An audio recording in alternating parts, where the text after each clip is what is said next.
Hello, everybody.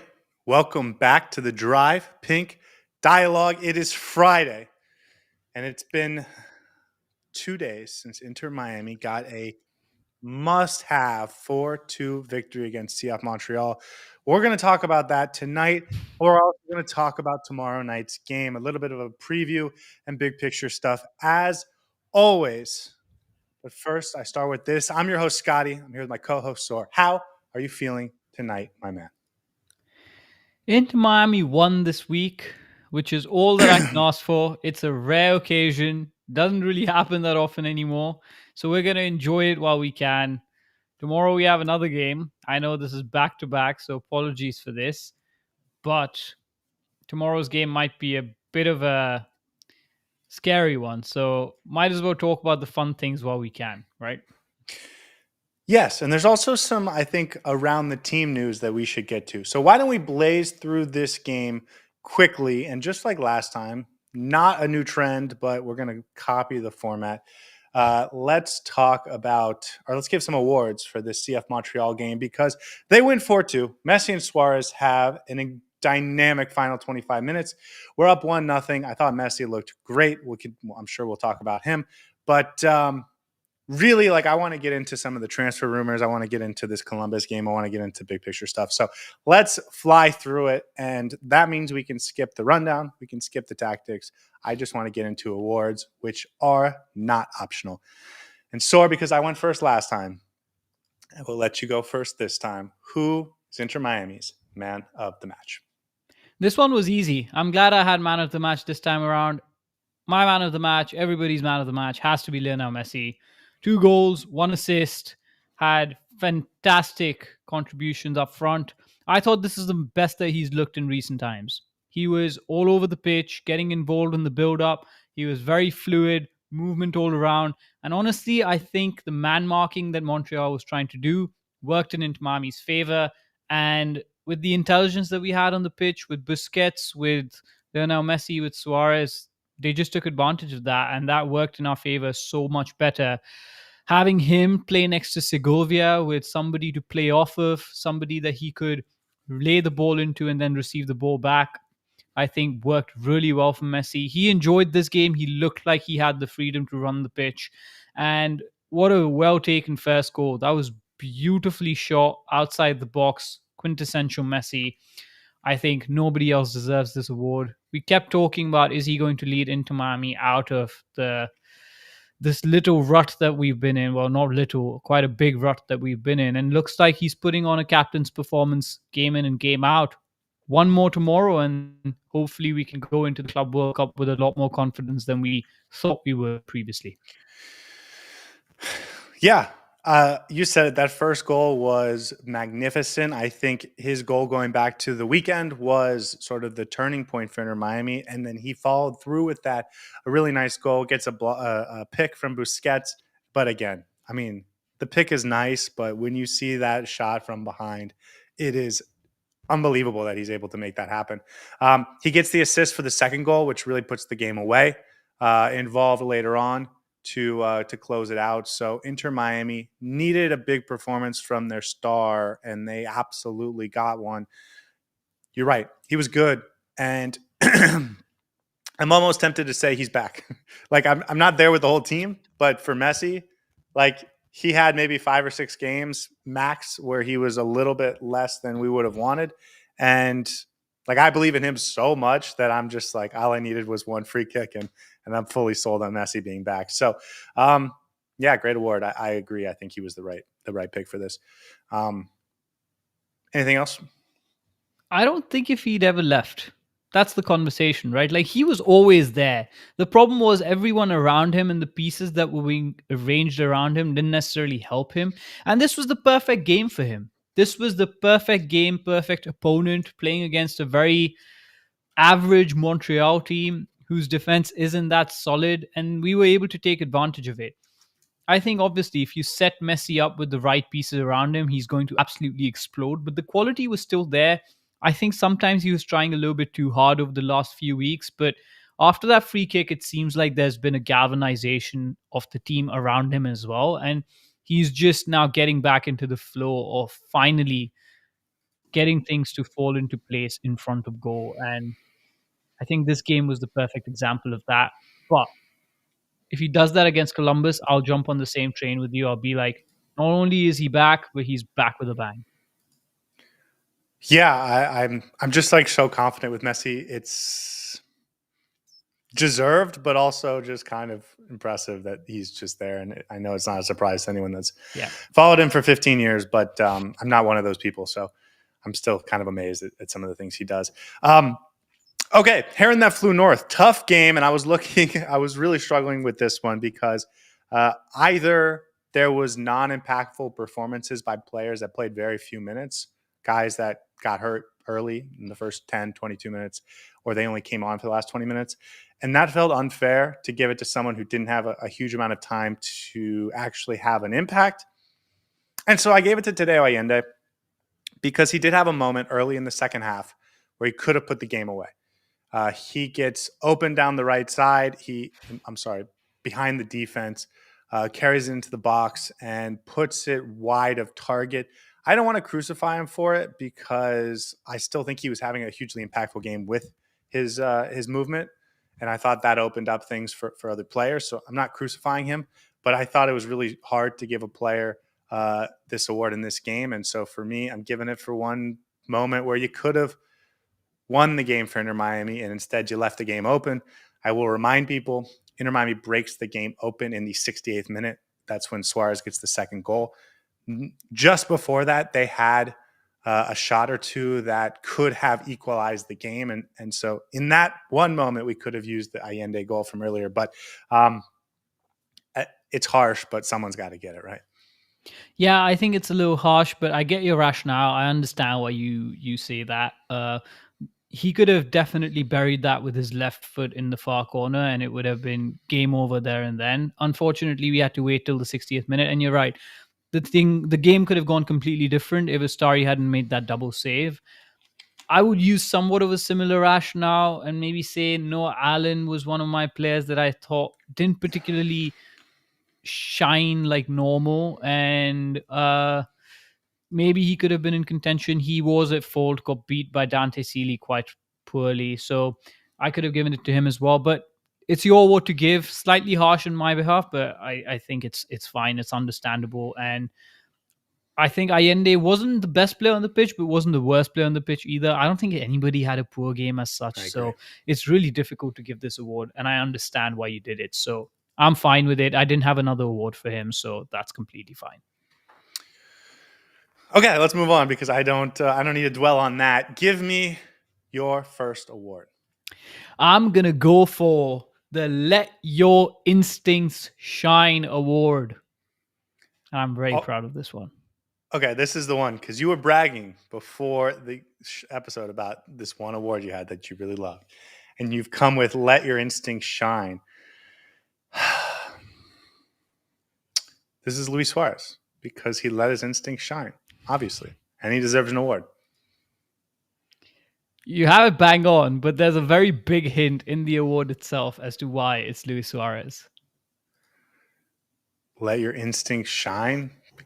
He feels the instincts to bite people. I don't know. Can you contract the 4 words that I just used? What does it spell out? Just spell your with a U. S. It spells Luis. It spells Luis.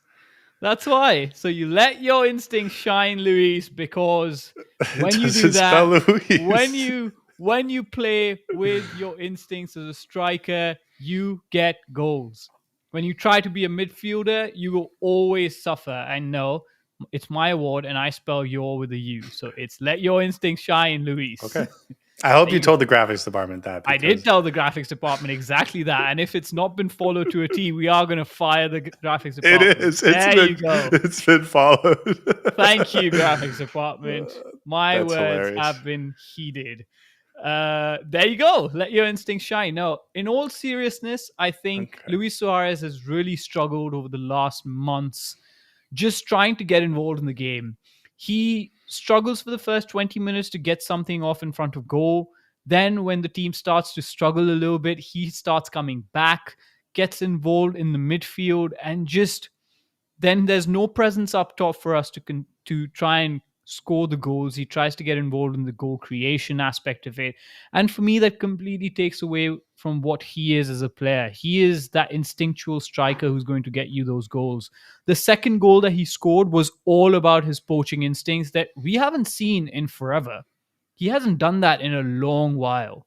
So the fact that he was in the right place at the right time, Ben Howe with a little bit of a miss kick in the back heel, going straight to the Montreal defender who has a mistouch and it breaks free. If this was 3 weeks ago, Luis Suarez would not have been anywhere near that. I think the fact that we played that 4-4-2 today, he being slightly higher up, playing in that number 9 position inside the box really helped him. And then that first goal that he took was also, again, quite instinctual as a striker. I thought he was trying to go first time with it and he sort of miskicked it, bounced back up. He got another opportunity to kick it and then got it. But take that extra touch when you have time around you. You don't always have to go with your first shot to get the ball into the back of the net. And he controlled it. I don't know if he controlled it or not, but he got the ball in the right position, had a really nice shot and scored that goal. But Luis Suarez needs to play further up for him to be effective in this team. And that's, for me, what worked in this last game. Yeah, he had a number of interceptions in this game defensively. But I thought for the first 67 minutes, it was just like another performance from him like we've been seeing lately. Then he does get the goal from Messi.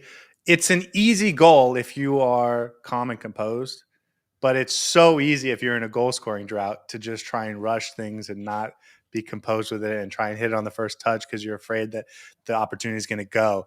And he doesn't. He calmly takes it, takes the touch, puts in the back of the net, and it's what we've seen from Suarez from the first year of his Inter Miami career and even earlier this season.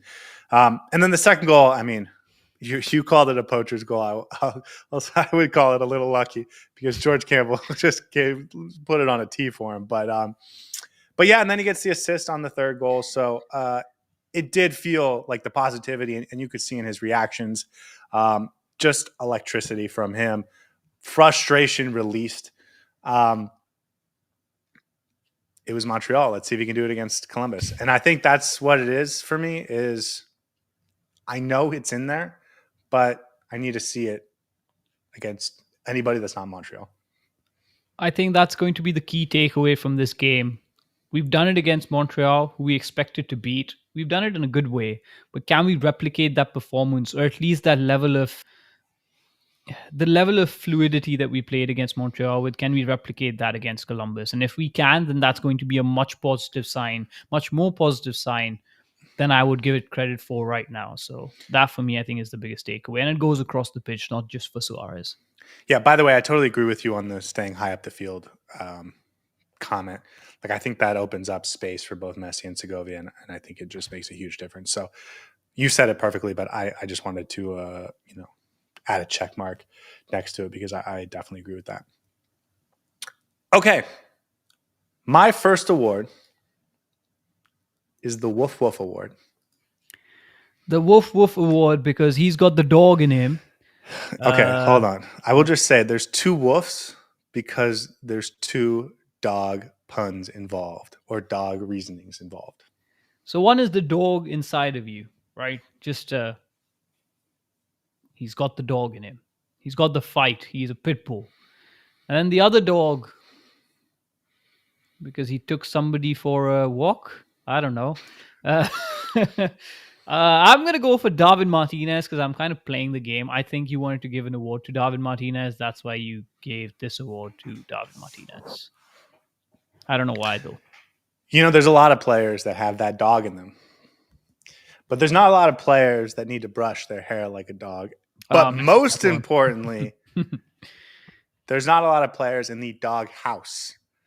But Maxi Falcone is seemingly in the dog house. Yeah, I know. That's three. The brush your hair woof, woof, woof award. The brush your hair like a dog just came to me in the moment.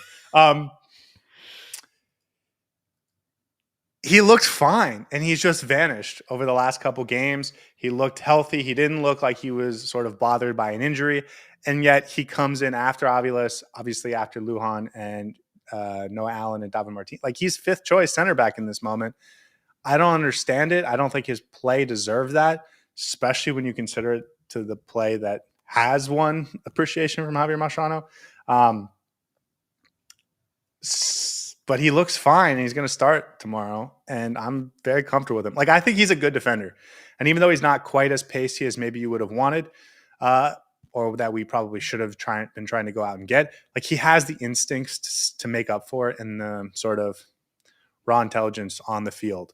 Like, his game IQ is good enough to make up for it. So I have no idea where he's been or why he's been missing, but he got a chance to let that dog out for a walk on Wednesday night, and he's going to get another chance tomorrow night.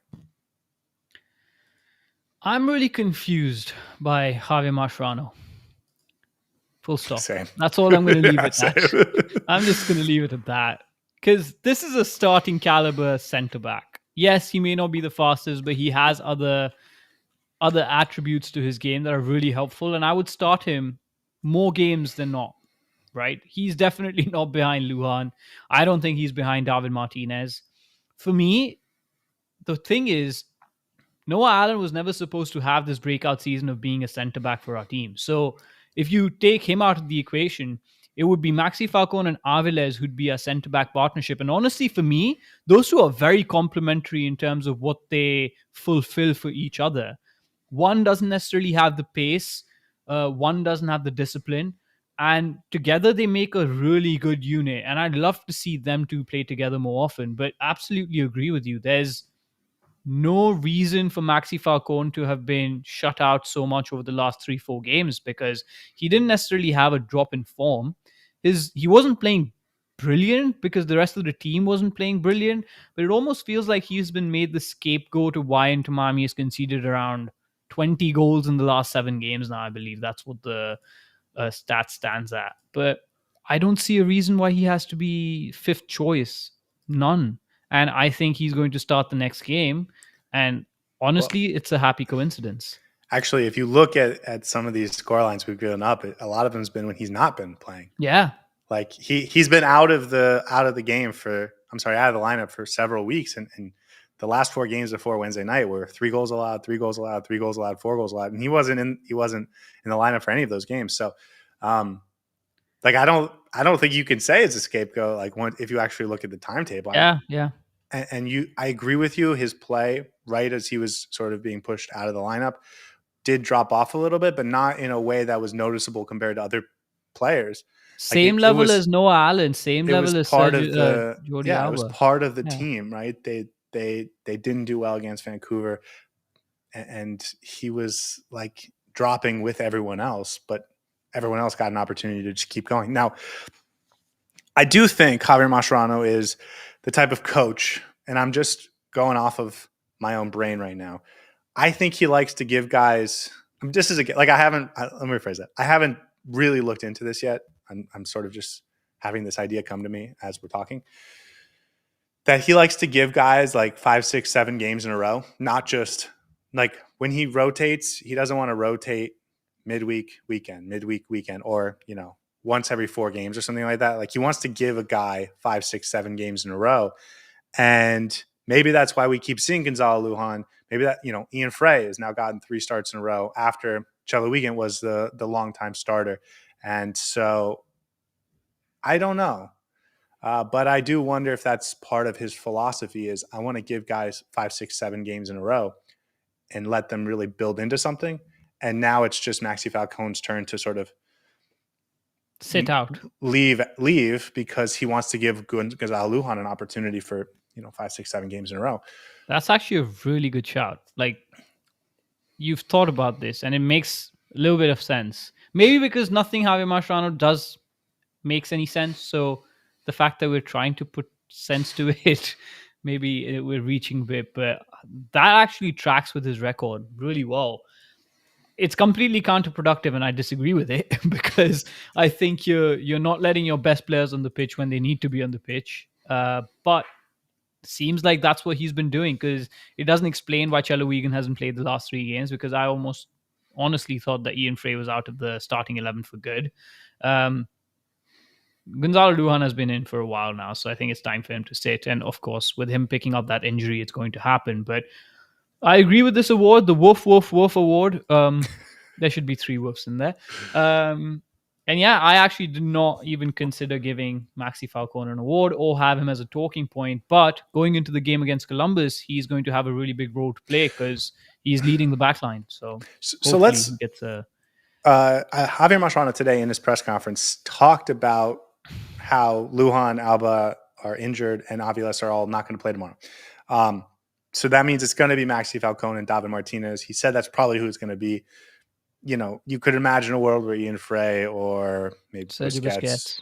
maybe Ryan Saylor gets some minutes at center back. But as long as those two are healthy, like I think we can assume that's going to be the starting partnership.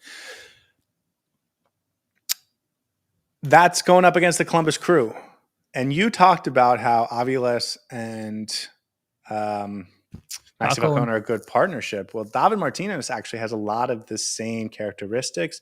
He is tall. He is a little bit more adventurous. He is a little bit more aggressive. He does get a little bit higher up the pitch.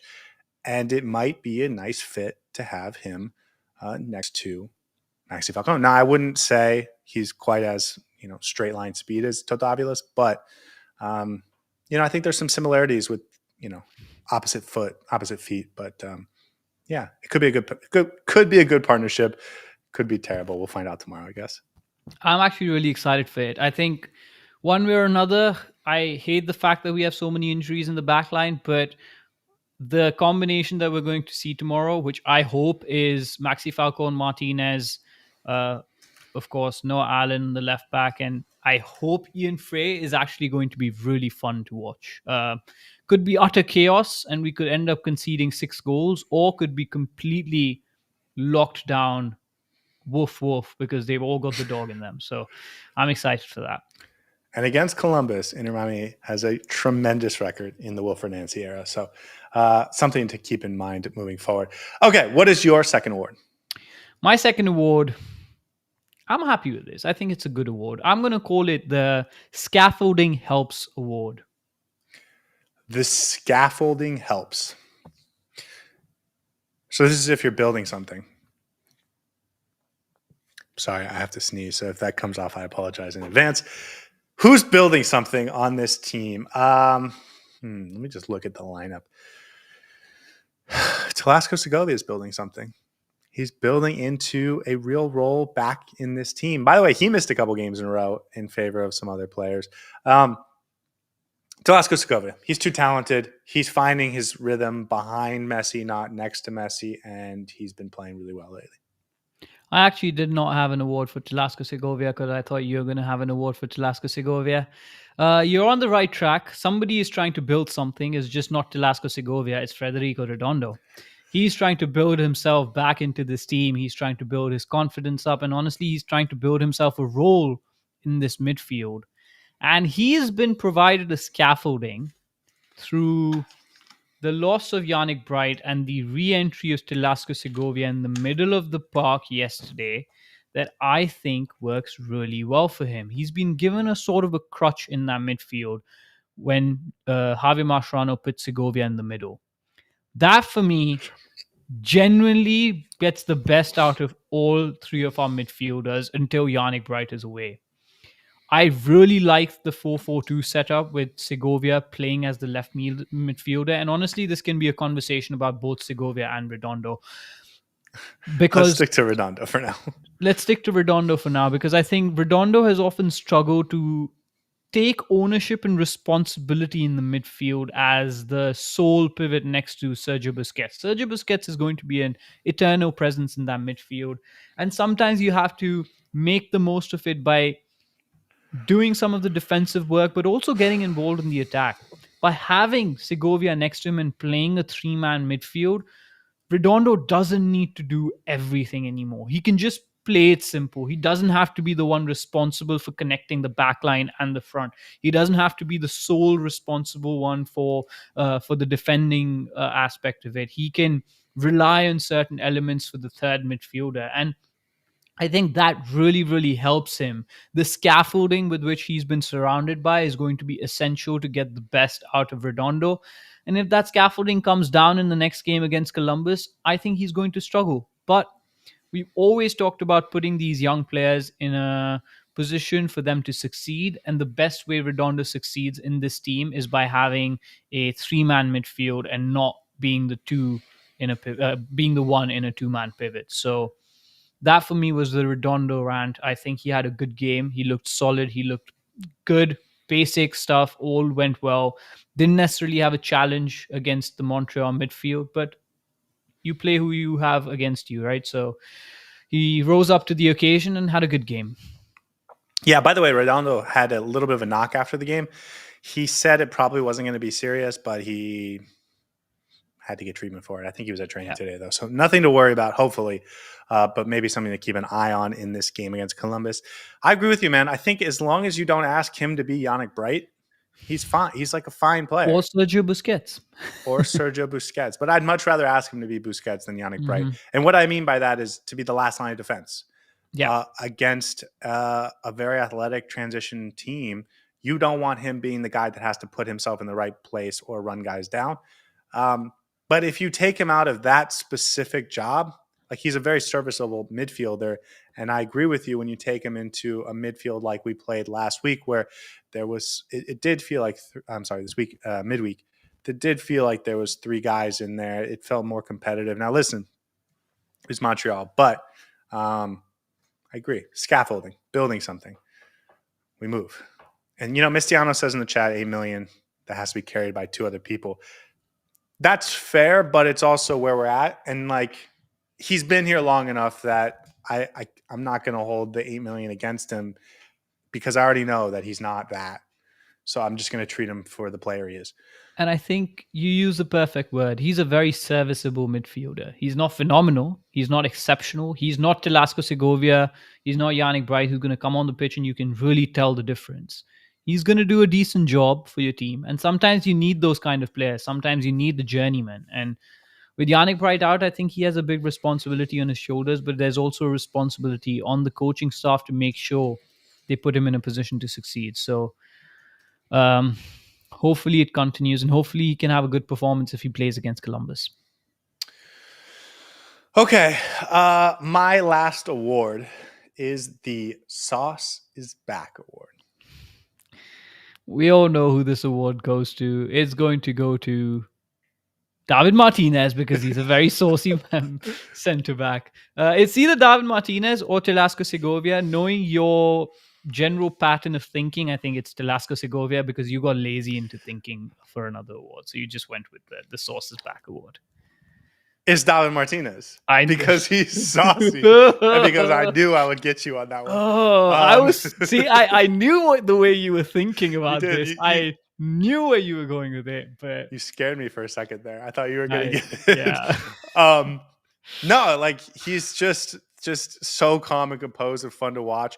As a center back, he is so fun. He's almost my favorite type of center back. Like a lefty with a silky left foot that can put the ball wherever he wants to and is like ambitious in his play. That makes me nervous in sort of do or die games where one moment can end your season type of thing. And we talked about that when we talked about the playoffs or, deep in cup runs. But my solution to that is just play a little bit more conservatively when you are in those types of moments. Don't take him off the field. This is a good player. His problem is that he gets injured, but he's been healthy for quite some time. And if he is sort of next in line, I wouldn't mind seeing him get 5 or 6 games in a row. And he might have to with the injuries, especially if he's ahead of Falcone. I don't think we got a real update on how long anyone will be out because I think they're all trying to get through Saturday. And then there'll be a mad rush to get healthy for the Club World Cup. There's 2 weeks in between. So I don't think anyone's putting any timetables on anybody. But tomorrow's his chance to make a statement, right?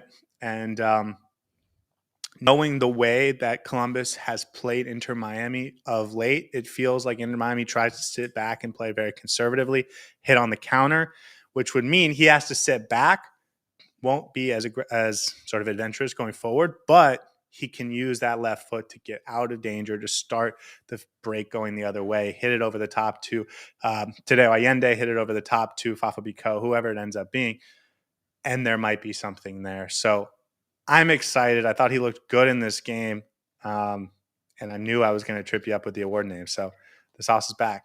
David Martinez. Almost. I will say I had a very similar award for him along the same lines, just because he's so good, man. He deserves more minutes. Unfortunately, I think this is probably the last month that we're going to see him. Once his contract's over, I don't think he's going to get renewed. It depends. I can see your expression on this, but I don't know where he stands with Javier Mascherano. He actually talked about it after Okay. the game, and they asked him, and he said, "I don't know what River Plate is thinking." That's the club he came from, and so he said, "I don't know if they want me back or they have plans for me to come back," something to that nature. Yeah. Just for the record, Inter Miami, when they brought him in last summer, it was a 1-year loan with, I believe, a $3 million option to buy. Now, Inter Miami's not going to activate the $3 million option to buy, but maybe they go to River Plate and say, hey, can we extend this loan? Hey, maybe now that it's been another year, you're actually willing to let him go for $500,000. I don't know. I still expect him to leave, but I don't think River Plate is like dying to have him back. I don't know if he's built his value up a tremendous amount since last year. He hasn't played a ton of games with Inter Miami. So I think if Inter Miami really wanted to keep him around, there'd be a way. Not saying we're there, but that's the latest update on that. Yeah. But another player that deserves more minutes, and he's going to get it against Columbus tomorrow, and hopefully he can have a good game, not like the one he had against Atlanta in the playoffs, but the one that we've seen him have. We'll see. It's going to be fun watching him and Maxi Falcone right next to each other. I'm surprised he didn't have an award for Segovia, though. He was my next player in case you took Yeah. one.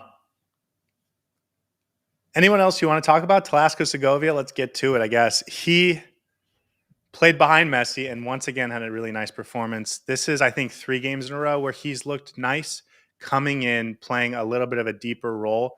And I think it really suits him. I don't think it's a surprise to either of us that when you put him in positions where he's going to be good, he's good. And I will always remind people he's a 21-year-old, so inconsistency is probably to be expected. I don't want to say all of his poor performances were based on being in the wrong position. I don't think you just magically solve him for every single game the minute you put him in the right position. But if you put him in the right position, you're going to get good performances more often from not. And I thought this was another continuation of that. Your offense is going to need him to maximize what it can be. And so get him on the field, man. Yeah, and I think after Messi, he's one of those players as well who I can see coming back into form. He seems to be picking up some confidence, things seem to be falling into place for him again, which I'm really glad.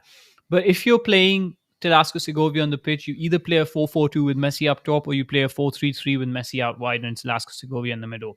That has to be it.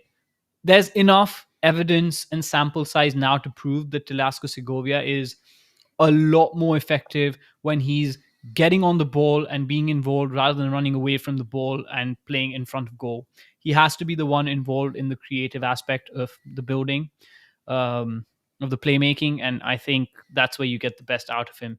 Really good game from him yesterday. Another player I saw who had a fantastic game, Sergio Busquets. Again, so classy in the middle. Honestly, I think he was the one who helped us break that man mark really well, because he would just absorb the pressure as soon as somebody would be on him and then find a free person who was making the run in and around. So control the midfield really, really well. I thought Noah Allen played well at left back after Jordi Alba went out. Had a couple of iffy moments, but he was fine. No concerns as such. But overall, Ustari as well, I thought had a couple of really good saves. And after that, we scored. So My impression of the Noah Allen performance was that he had 2 crosses that he messed up, and yeah. that he was potentially culpable for that first goal Montreal Mm-hmm. scored. and that if you're just sticking to like the moments that really stick in your head, you might have thought he had a really poor game. Yeah, But when you watch the whole 90 he minutes, was fine. Yeah, I thought he was fine. yeah. And the two crosses are easy for me to forgive when you're not expecting to play And left when you back. score You know, you 4 goals, so it's fine. yeah, exactly. So uh, I do think probably people had a more negative opinion of his game than anything else. Gonzalo Lujan, 0 own goals. And that was my prediction. So I wanted to applaud him for that. No, we haven't got an update on Lujan or any of them in terms of how long they'll be out. Like I said, I think everyone's going to try to get back for 2 weeks from now when the Club World Cup starts, but none of them are going to play. None of the guys that left the game early are going to play tomorrow. Toto Aviles had his chance to sort of or make his claim to the spot. Goes out at halftime. Really unfortunate timing for him. I thought he looked good. I thought he had sort of an athleticism that felt like we were missing uh, over the last couple games. Kramaski, Fafa didn't.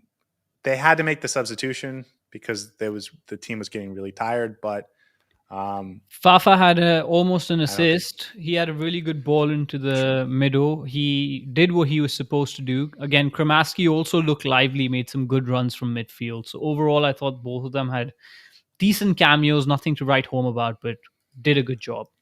You know who had a really big performance that we haven't mentioned yet? Oscar Ustari. I just mentioned him. Huge saves, dude. He Yeah, had few some huge really saves. big saves that there's a world where we don't get 3 points in this game if it's not for Ustadi. I know it's easy to say, oh, we scored 4 goals. We were going to do that anyways. But we have seen this team. If they give up a goal they weren't expecting to, and if they give up a second, mentally they might not be there. And I think having that 1-0 lead because of Ustadi going into the 68th minute allowed Messi to really force feed Suarez, and that allowed Suarez to get his, big triumph.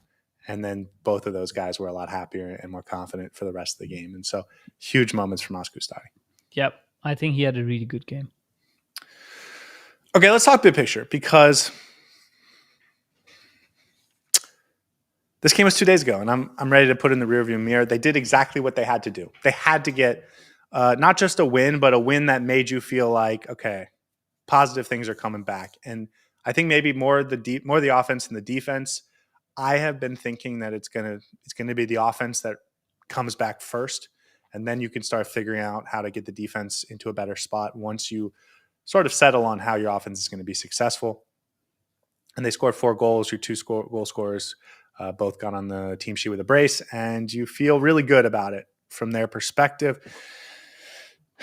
Defensively, they gave up 2 goals, and this was something a lot of people were talking about because Montreal doesn't score a lot of goals.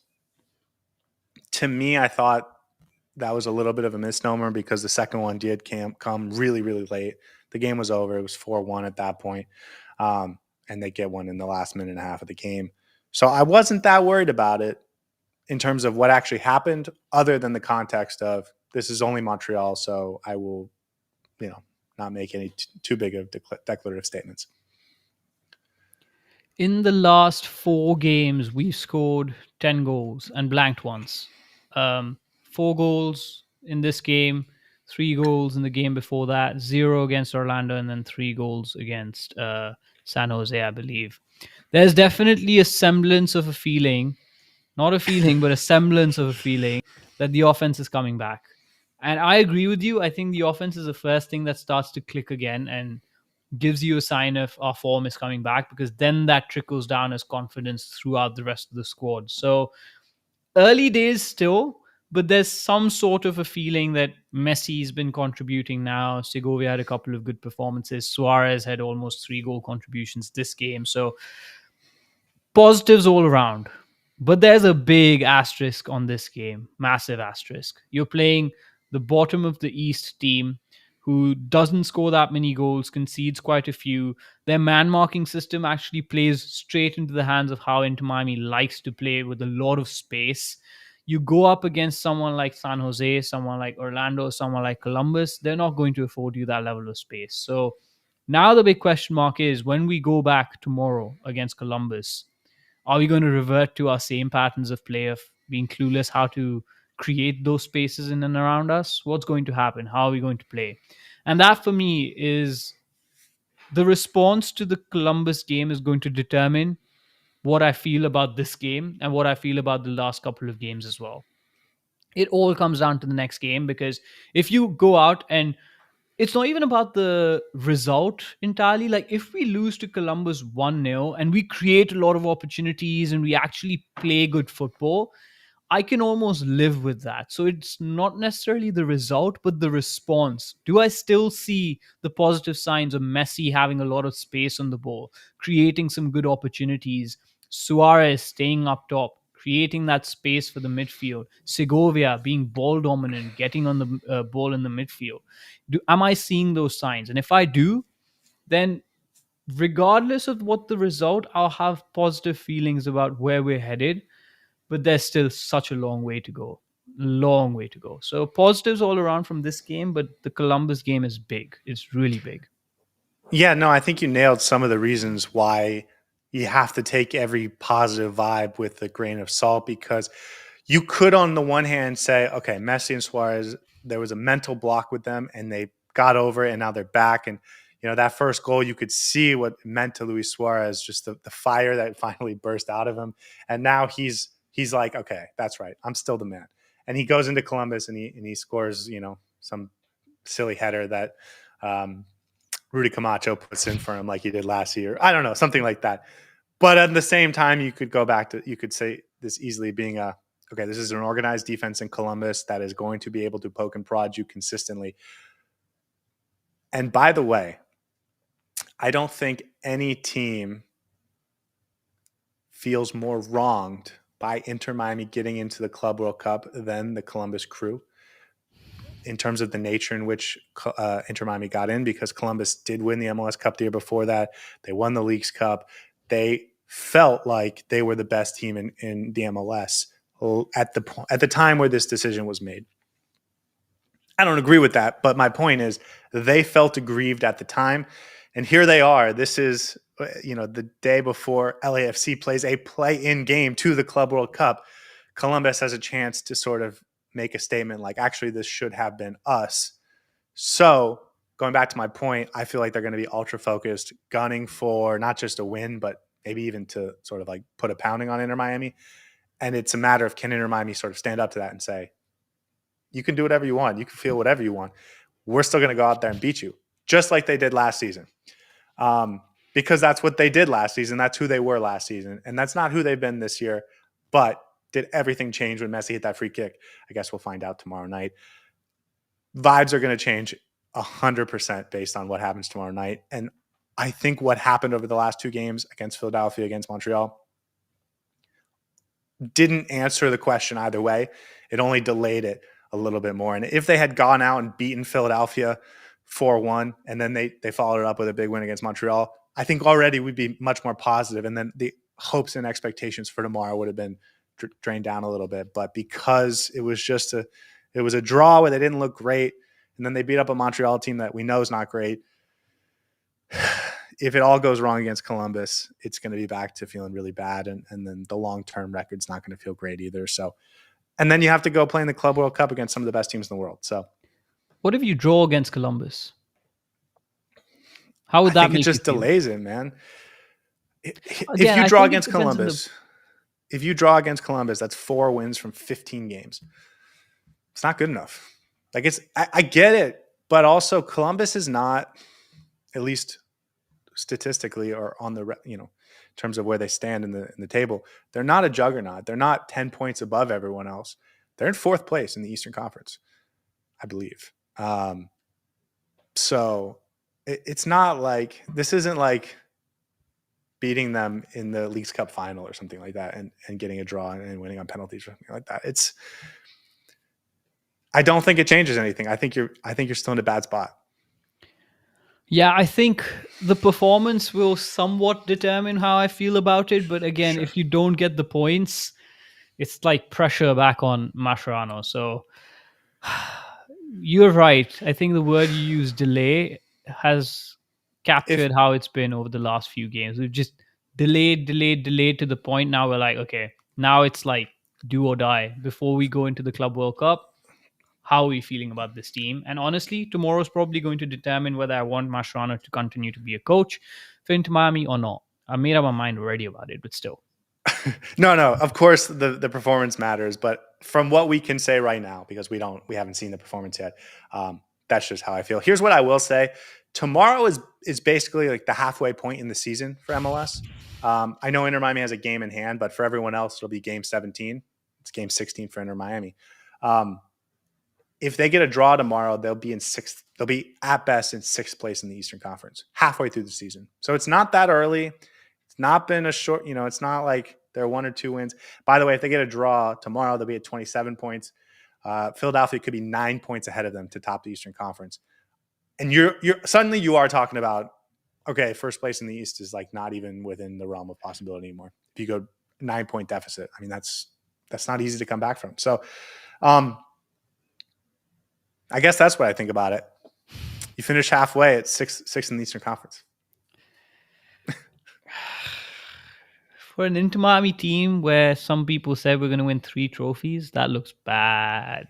Now, by the way, really bad. By the way, if you beat Columbus, because I want to give them credit, you go to 29 points. You'd be ahead of Columbus in the table.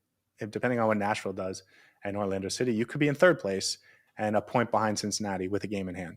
So huge game, but also now we're getting to like sample sizes where it's not you small. Can make a you judgment, can't make yeah. We don't have the butter knife anything to make it look good or bad. It is what it is at this point. Okay.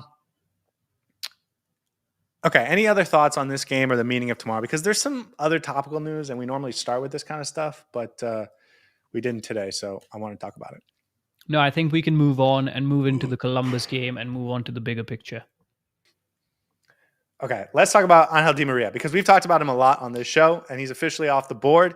He's signed with Rosario Central, his hometown club, the club he came up with in Argentina. Off the board. Hope forever. Can we just make it forever? Because this is the third summer in a row where we've gotten linked to him, and I'm sick of talking about him. I don't think he ever really wanted to come to MLS. I think if he was ever going to come to the MLS, it's because we paid him more than anyone else. And since we were never going to do that, considering the salary cap structure, he wasn't going to come here. And so I'm happy to write it off forever. Yeah, it has to be written off forever. Honestly, he's probably not going to come here when he's 40, right? Wait, how old is he right now? 35, 36? I think he's 38. Oh, yeah. We can write it off. Good for him, man. I hope he has a good time. 37. Okay, I hope he has a good time in Rosario. This is the end of his career, so no, Inter Miami is not going to sign him. We're done and dusted with Angel Di Maria. And also, like, this is the third time I guarantee you they've gone to his agents and said, hey, do you want to come to Inter Miami? And he's gone, no. And so please, at some point, just make it stop. That's okay for someone to not want to play here, but it's not as bad as Wesley Sneijder coming to Man United, okay? That would happen every single summer for 20 years. So it's not as bad yet. Maybe Angel Di Maria's kids might play for Inter Miami. Who knows? Yeah, maybe. Speaking of, maybe they'll play for the club that Luis Suarez and Lionel Messi founded in Uruguay. Yeah. 4th division team. I don't have any thoughts on that or anything to say about it, but other than the fact, I do have something. Multi-club ownership with Inter Miami as the jewel of the club, of the sort of model. We got those Uruguayan youngsters getting force-fed for cheap transfer fees to Inter Miami. Could be there. Create a pipeline, man. Create a pipeline. Yeah. Okay, some injury updates. Here's the list of injuries from training today. It's their last training session before the Columbus game. Jordi Alba, out. Yannick Bright, out. Gonzalo Lujan, out. Baltasar Rodriguez, out. Santi Morales, out. So add that name to the list. And Toto Aviles, out. No surprises. Drake Calendar also out. No surprises there. But the one change is David Ruiz back with the team. I don't know if he will be eligible to play tomorrow, or if he'll be available to play tomorrow, but it looks like he's on the verge of being back. He could be available tomorrow. Haven't seen him in quite some time. So, that him getting injured happened against Cavalier in Jamaica, and we haven't been the same team since then. So maybe he really was the heart of the team, Yeah. Absolutely. The heartbeat of the team comes back, fits straight into the starting 11, and changes our world. Did you mention Yannick Bright? I did. So he's out as well. No idea about how long. No, but I think we're not going to get any updates until The Club players World are going Cup. to be ruled out to the Club World Yeah, Cup. I think that's that's fair. when it's going to go. No, that makes sense. That's a long list of injury. Baltazar Rodriguez, basically a ghost. Is he going to be available ever? Is he going to play a single minute for Inter Miami anymore? On May 24th, which was a week ago, he was doing individual work with the not with the team, but on the field. It's like physical activity. So he's not on ice, but clearly he's not 100%. And I would say because it seemed like he came back too early. He wasn't 100% healed. So maybe they'll be extra cautious with him. And then also they have this 65% of games thing involved in his loan contract. So if he plays 65% of games, he's going to be an obligation to buy. That may be a factor now that that's like becoming reasonable that he's not going to play that because of injury. Maybe you hold him out for an extra game or two just because give yourself the flexibility at the end of the season. Yeah. Now, Adarsh in the chat says for you guys, every other player is the heartbeat of this team. I would like to clarify we were being sarcastic with David Ruiz, but every youngster is the heartbeat of this team, man, because youth makes the club work. So, yeah, absolutely. I think maybe everyone who wore the heartbeat jersey has a little bit of heartbeat of the team with them. And so if you were here in 2023 for the, the ups and the downs, you really have seen it all. Yeah. Although I still think that applies to Robert Taylor more than others. Okay, let's get to the fun stuff. Brian Rodriguez, Club America winger.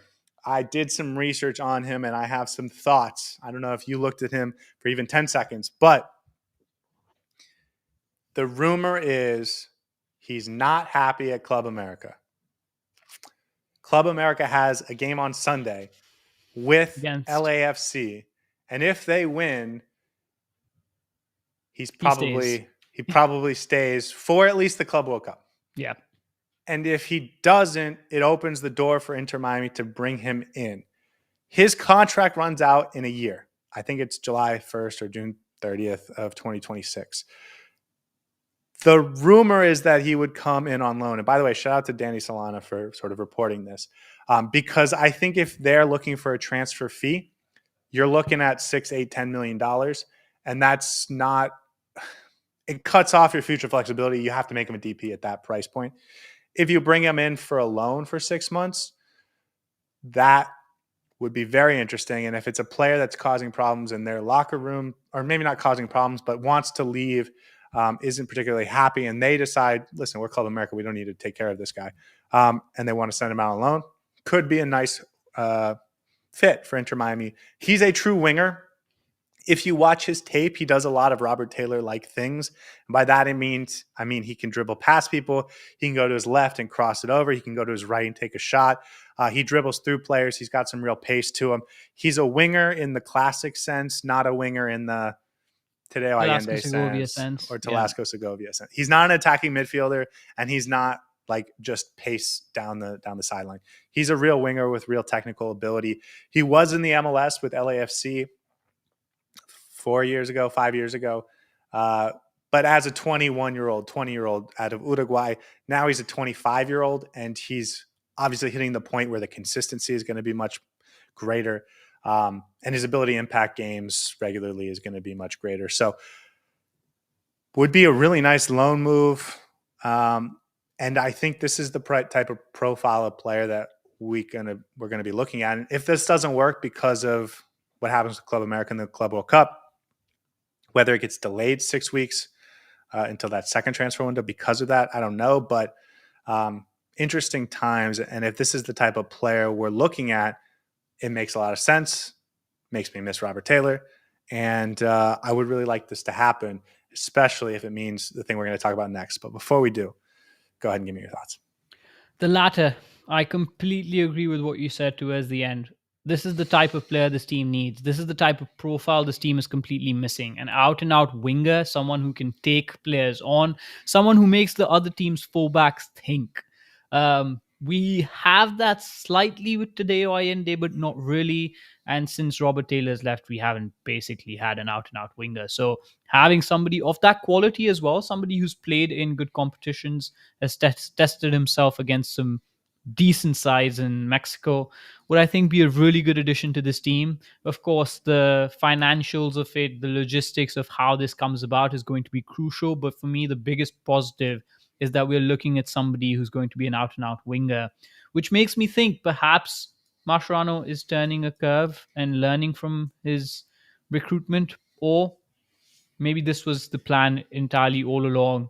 You let Robert Taylor and Julian Russell go during the first window, and then during the second window, bring in reinforcements at the right time. So happy with it. I'm going to be very happy if he comes through. But we'll see what happens over the next 2 days. Sunday is the day, right?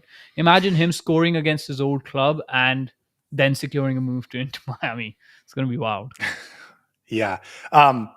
By the way, I should mention that because he was with the with LAFC and he's been in the MLS, he is from Uruguay, but it'll probably be a little bit easier for him to get that work permit. And so when we're talking about timing, like if Inter Miami is going to add anyone for this Club World Cup, it's going to be very difficult if it's just a new player that has to go through the entire immigration services, setup. But if it's a player that's already done this, has already gotten those U.S. stamps and already has a track record here, it could be a little bit easier. I will add that I think we're running out of time to add pieces. This game, I mean, this would make sense that we haven't heard anything from this player yet if it hinges on what happens on Sunday. But like, I think if we don't hear anything by Sunday, Monday, Tuesday-ish, we're probably not going to be adding anybody during this June window. 2 week, yeah. Yeah. So it's so hard to sign somebody in 2 weeks when your club is notorious for spending 2 months and bringing somebody in. Yeah, well, especially if you didn't start 2 months ago, right? Yeah. It'd be easy if you already knew that it was happening, but when a situation like this happens and it all depends on a single game, that can be tough. Okay, and then the last thing to talk about tonight is Andre Jardin, who is the coach of Club America. Had some rumors a couple of days ago that he is has an offer from Inter Miami, that he might be coming to Inter Miami. And I would just eat this up because he's a real coach and he's a good coach. And I got some people that were telling me, or, in our comment section, that he's not particularly impressive. He was back and forth from the interim to the assistant coach to finally gets the head coach role at Sao Paulo in Brazil. Sort of where he came up from, but he spent a long time in the Brazilian league, 10 years, sort of both as an interim and an assistant, and sort of like a Javier Morales type at that club. He finally gets the real job, and then he moves to Mexico to Atletico San Luis, and the director of football at the time was Alberto Diaz, who's now the director of football at Miami. That's the guy who recruited him to come to Mexico and be the coach at Atletico San Luis, and he did such a good job there that the biggest club, arguably, I would say the biggest club, I don't want to insult anyone, but I think the biggest club in Mexico decided he's really good. We should hire him as our coach. Yeah. And then he won a bunch of trophies with them, including sort of in Mexico's playoff system. So he's shown that ability to win, must-win, do-or-die type of games. Not as much success in the CONCACAF Champions Cup, but ultimately when we compare that type of a resume, a young, exciting guy who's been doing it for 12 years, but he's clearly on the upward trajectory of his coaching tenure, to Javier Mascherano, who was very inexperienced and who has some mixed results with a youth national team, versus Tata Martino, who's had a tremendous career, huge success, but is sort of at the other end of his career, or a Phil Neville, who, much like Mascherano, had limited success in the sort of club coaching sort of window. This would be, I think, like a really big get. This is, I think, like if LAFC went out and got Wilfred Nancy to be their next coach. Like, I think that's what this would feel like to people in Mexico and to people across North America. This would be a huge get if Inter Miami got him. By the way, Inter Miami has a coach, so I just want to remind everyone of that. Now, I must admit, I think I was wrong. I used to say that this Inter Miami team doesn't need somebody to coach it. They just need players to be in the right spot. Okay, maybe I wasn't wrong. I was right. Because Javier Mascherano, I think, lacks that experience. He's, instead of putting the pieces on the board and letting them do their thing, he's actually put them in the wrong position. And that's why he's not getting the best output out of these players.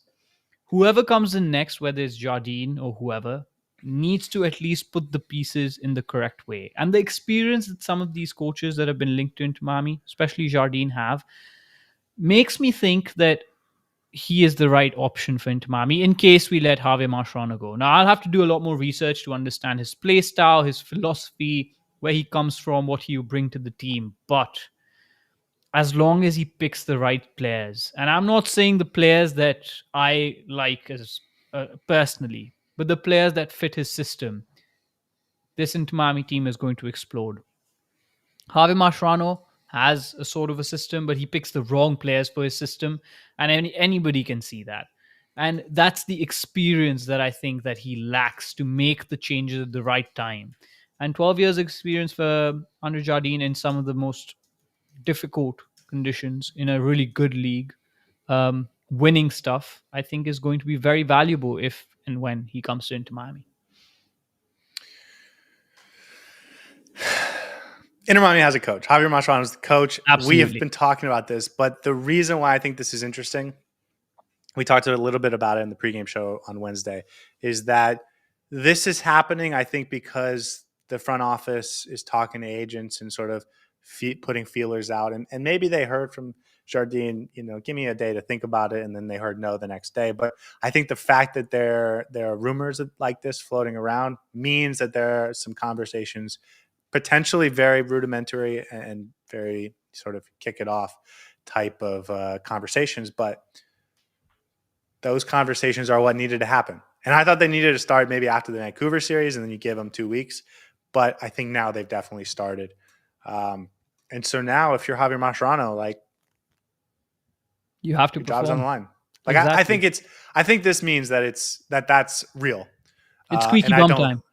It's like the potential. Hold on. Let me ask you. I think this rumor implies that Javier Mascherano does not have you're good until the end of the season, no matter what type of commitment from the front office. He needs to turn it around. And in fact, what's happening is not good enough. Like, it can't just not get worse. It has to improve, or we're going to have to make a drastic change. And ultimately, you're not going to make a drastic change at the striker position or at the defensive midfield position or at the number 10 position. You're going to make a big change. Maybe you might bring in a big player, but really you're going to make a big change with the coach. And I like the fact that Inter Miami's swinging big, because this would be a big, big swing and a big hire. A lot of Liga MX fans are thinking to themselves, there's no way he's going to leave Club America for an MLS side. If he leaves Club America, it'll be for, a job in La Liga or something like that. So that, I think, just goes to show you how well respected this guy is, and how big of a coup it would be if Inter Miami could get him. Yeah, and I think the front office realizes they need to check their options in case things go very, very, very south over the next couple of weeks or a month. And this is them exploring their options, and hopefully, well, I'm not saying Javier Mascherano should be sacked or that's what I want, but if things don't improve, it has to come to it. And if it comes to him being sacked and Andre Jardine being appointed, I think Inter Miami is in a good place. But again, speculation. Inter Miami has a coach. Let's see how it progresses. Tomorrow's the big game. Yeah. Okay. Let me check Twitter, see if anything's happened in the meantime, or if there's any other talking points we forgot. But if not, Saur, is this exciting to you? New left winger potentially in Brian Rodriguez. And by the way, we should mention Brian Rodriguez from Club America, Andre Jardine from Club America. Maybe those two are related. Maybe, there's some behind the scenes talk. We're such naive and fickle fans, aren't we? We reach for anything that's possible. But you know what? I love it, and I will get behind it. No, it's exciting because it makes me think Inter Miami knows the kind of profile they want to get this summer window. The Club World Cup's coming up. That's exciting in itself. Inter Miami's form is slightly on the uptick. Against Columbus, we will see exactly what that looks like, how capable we are of going toe-to-toe with one of the most legacy teams in the MLS. And knowing that our record against against Wilfred Nancy in Columbus is good. I think we're going to go put out a performance tomorrow, and that's going to help us in our confidence during the Club World Cup. Do you think we win against Columbus tomorrow?